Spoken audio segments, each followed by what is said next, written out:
we are. We're a classic southern seaside in town. Yes, very IB. So tell me, why did you decide to run for office?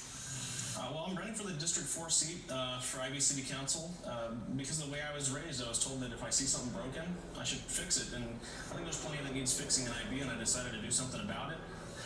This election has shed more light on those things, like major conflicts of interest between candidates and special interest groups, and I think the people of IB are seeing that, and they're seriously concerned.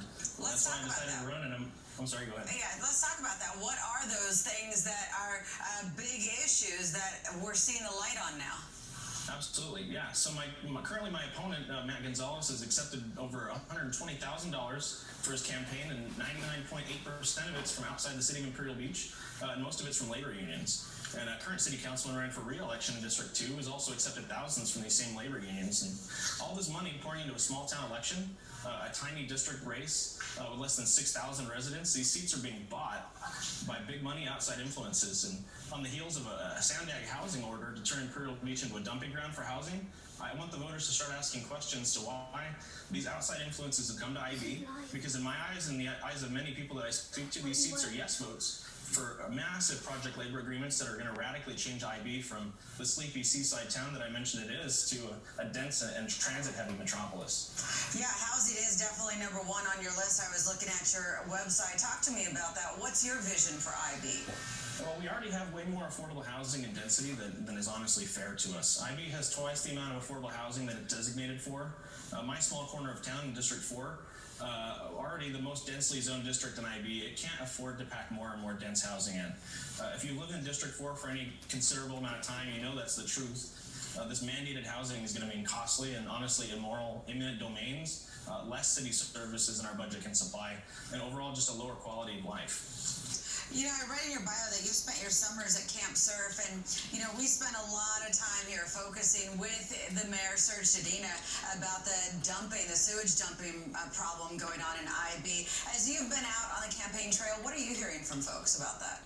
It is the foremost concern for the residents of IB, and it's my foremost concern as well. And actually, the Mayor Dedina came on your program a couple months ago, and he didn't want to endorse publicly one campaign or the other, but he did say that I personally was dismissive of his efforts with the sewage crisis, and honestly, it couldn't be further from the truth. And I wasn't comfortable with spending $350,000 on a lobbying firm to go down to Mexico and produce really nothing for the people of IB.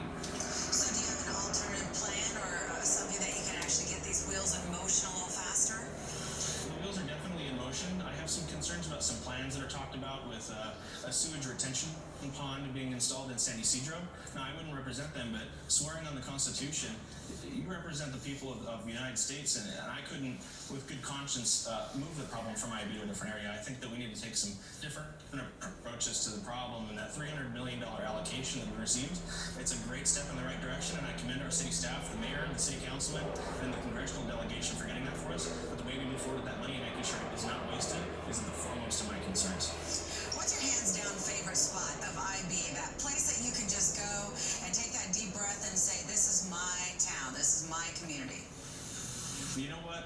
Honestly, it's kind of recent for me, but I've really taken a liking to our local VFW. My stepdad served 30 years in the Navy, so I have the pleasure of being an auxiliary member at the VFW, and I love being surrounded by people that are in my community that have such stories to tell, not just about the way IB used to be, but the way America used to be and the things they fought for.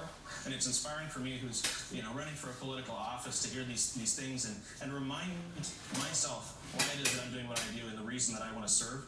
And I just love sitting down, having great cheap food and great quality and relaxing with these folks, and it's right on the beach. You can smell the sea salt. Hearing a story from the person who lived it, I'm with you. It's like nothing else. All right, well, we're less than 7 days to election. We will check in on you next Tuesday. Until that time, stay rested and good luck. Thank you very much. Appreciate you having me on the show. Anytime.